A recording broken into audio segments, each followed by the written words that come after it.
जय जगन्नाथ केमिति अछन्ति आपण माने मु स्नेहा डेली लाइफ को आपण माननको स्वागत। आज मु कुरकुरे प्रॉन बनैछि आ एमती कुरकुरे प्रॉन आपण माने केबे बनैकी घरे खाइचंती? जदि न खाइचन ताल निश्चय बनांतु, देखबे बहुत बढ़िया टेस्ट लागिवो। चलंतु एबे बनैबा कुरकुरे प्रॉन। तापय मु एमती बड़ चिंगुडी नै जाइछि। चिंगुडी को भल्ला भाबरे धोई देला परे हळदी आधा चमच आ लुण स्वाद अनुसार, लेंबू गोटे फाड़ चिपुड़ दबा, रिफाइन तेल गोटे 2 चमच दबा। लेंबूटा चिपुड़ले ही आमर आइंसिया स्मेलटा पड़ेबो आ खाइबा को भल लागिबो। लेंबू फाड़े चिपुड़ दबा। तापर हमें लंका गुंड राग देखिकी पकेबे। मु एठी गोटे चमच लंका गुंड पके देछि। आपको सब भल भाव में गोले देबा, जेमती आमर माने चिंगुड़ी सांगरे ए सब भल करी गोले हे जिवो। आ आमे आकु गोले देकी गोटे 15 मिनिट खंड छाड़ी देबा, माने मैग्नेट करिया पे 15 मिनिट रखी देले ना हमर माने जो चिंगुड़ी भितरे भल करी मसला पसिबो। चिंगुड़ी आइंसिया स्मेल रहबनी। आमे ताको 15 मिनिट मैग्नेट करिया छाड़ देबा। 15 मिनिट हेला परे तापर आमे कोन देखन 15 मिनिट हे गला। मु तादरे कोन रसुण अदार पेस्ट देछि 2 चमच। अदा रसुण पेस्ट 2 चमच देकी ताको एमती भल भाव गोले देबा। गोले की आउ आमे एठी मैग्नेट करिया को पूरा आधा घंटा छाड़ी देबा। जिंते आधा घंटा पूरा भल करी मैग्नेट हे जिवो। आधा घंटा परे मु तादरे चिकन मसला गोटे चमच पके देली। तापरे मु सेतरे कॉर्नफ्लावर 3 चमच पके देछि। आपण आपणको क्वांटिटी हिसाब रे पकेबे, कम बेसी करि परिबे। तापरे म एडी फूड कलर अल्प टिके गोटे पिंच पके देछि, काइन देखिया सुंदर लागिवो। जदि आपण फूड कलर न पकेबे तारे एडी स्किप कर देबे। तापरे म एठी गोटे अंडा भांगी देछि। अंडार व्हाइट अंशटा देले भलो, किंतु आ येलोटा को हमें कम फपाड़ीबा, हेतले दुईटा अंग गोले देबा। घरे तो हमें खाइबा ना, हेतले कि म एठी अंडाटा गोटे अंडा पूरा पके देछि। जदि आपण चाहउछन येलोटा न पके खाली व्हाइटटा पकेया पे, ताले व्हाइट भी पके परिबे। पके कि ताको आम सब जाक भल करी गोले देवा, जमी भल करी से सब मिसी जिवो।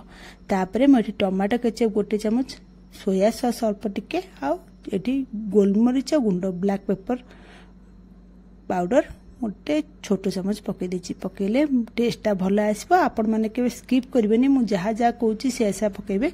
पकेकी ताको भल भाव में आमे गोले देबा। गोले देला परे तापरे आमे भल करी सब जाक कोटिंग हे जिवो। हम चिंगुड़ी सहित भल करी कोटिंग हे कि मिसी जिवो। तापर देखंतु गोली देली भल भाव। तापरे एठी मु देखंतु कॉर्न नैछि। कॉर्न मार्केट रे भी मिल जाउछि। आपण माने एमती कॉर्न मार्केट रे मिलुछि, आराम रे किनि के आनी परिबे। आ ए कॉर्न उडा आनी के हाथ रे हम एमती को गुंडो कर दवा। नने आपण मिक्स रे भी गुंडो करि पारंती, किंतु मिक्स रे गुंडो करले बहुत प्लेन रे गुंडो होइछ, माने बहुत बेसी गुंडो होइछ।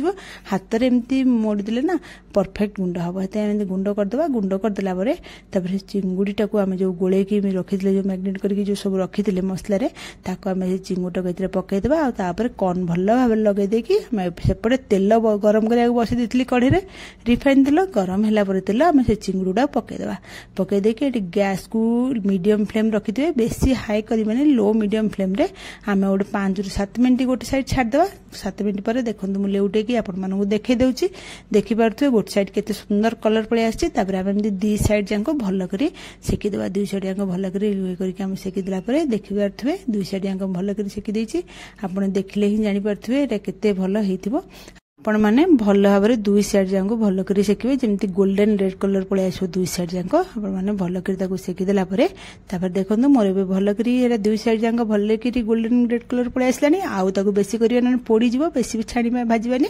हेते तापर मोर प्लेट को काढी देछि। आपण मानु काढी के देखै दोछि। देखि पारथुए एटा केते सुंदर देखा जाउछि। आ देखा जाउछि जेतिकी सुंदर, खाइबा को मध्ये बहुत बढ़िया टेस्ट। पूरा कुरकुरे, ऊपर पूरा क्रिस्पी, आ भीतर पूरा नरम थिबो। आ बिल्कुल भी एथरे आइंसिया स्मेल आसीबनी। जदि आपण माने भाबुछथि आइंसिया स्मेल आसीबो, बिल्कुल भी आसीबनी।